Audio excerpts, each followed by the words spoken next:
Əziz və hörmətli Vahid Kəməlli poeziyasını sevənlərin nəzərinə.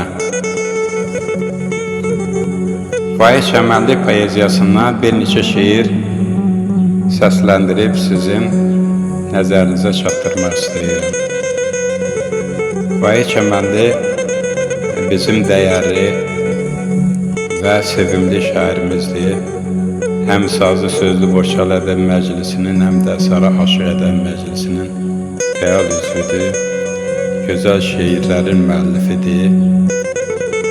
Özü kimi şeirlər də çox gözəl və ürəyə yatamlıdır. Vahid Kəməlli Xəbərin Olsun şeirində belə yazır. Mən sənin adına şeir yazmışam, bir deyil, beş deyil, xəbərin olsun. Gili yazmamışam, xeyir yazmışam, təzə vərdiş deyil, xəbərin olsun. Günüm ortasından yarılır hər gün, ömür saat qırılır hər gün, gözlərim yol çəkir, yorulur hər gün, bu asan iş deyil, xəbərin olsun.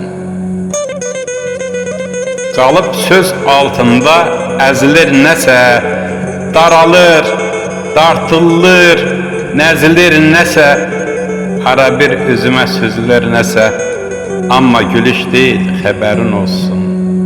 Amma gülüş deyil, xəbərin olsun.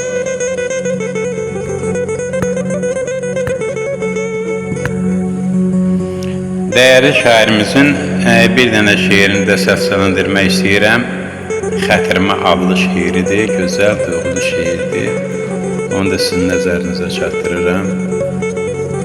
Deyir, sözdən qeyri nəyimiz var dünyada? Soruşursan, söz mü deyib xətrimə? Söz yerinə daş vurasan ağrımaz, dildən çıxan az mı deyib xətrimə? Sözün şahı sözü verib düz ələ, söz əyəni sanma asan düzələ, bircə anda yer yaranıb söz ilə. Səncə mənim tez mi deyib xətrimə? Mən vahidəm, mən vahidəm, salma məni gümana, söz gətirər imansızı imana, bağlamıram sözlərini yamana, amma söylə, düz mü deyib xətrimə? Amma söylə, düz mü deyib xətrimə? Çox sağ ol Vahid müəllim. Sizə can sağlığından uzun ömür və yaradıcılıq uğurları arzulayıram. Allah sizi qorusun.